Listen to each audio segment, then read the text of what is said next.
صباح الخير، يا رب تكونوا في أفضل حال. النهاردة معانا الفيديو رقم 11 من سلسلة المعرفة.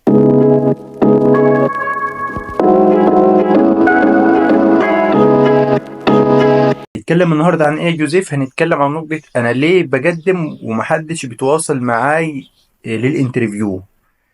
ودي نقطة ممكن في الأغلبية بيعاني منها. رقم واحد هقول لك، ودي ذكرناها قبل كده، اللي هي نقطة إن أنا معرفتش ألفت انتباه الاتش ار ده من خلال الصيغة والترتيب، وعرفت هندل السيرة الذاتية بتاعتي، وعرفتش اوضح مثلا المهارات بتاعتي. تمام، دي ممكن يكون عندك مهارات كويسه واتشيفمنت حققتها واكسبيرينس كويسه، ولكن للاسف ما عرفتش تظبط الدنيا.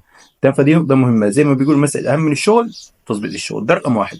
رقم اتنين، طريقه التقديم او اللي هو صيغه الايميل، هل صيغته ازاي؟ ولا مثلا كتبت اي كلمتين جبتهم من على جوجل وخلاص محفوظين. رقم ثلاثة اللي هو العنوان الايميل، وهنا طبعا انا بكتب المنصب، ممكن يكون في حد نسيه كتبه خطأ، دي طبعا نقطة مهمة جدا. نقطة رقم أربعة وهي نقطة الوقت، هل أنا قدمت في البداية ولا في النهاية؟ هل من أول ما شفت إعلان قدمت ولا لا؟ وبرضه في نقاط كتير تاني، زي مثلا نقطة اللي هو أنا بعته وورد مش سي في، بعته وورد مش بي دي إف. فدي برضه نقط لا مهمة جدا، لازم نخلي بالنا منها. تمام، وبالتوفيق ليكم ويومكم جميل إن شاء الله.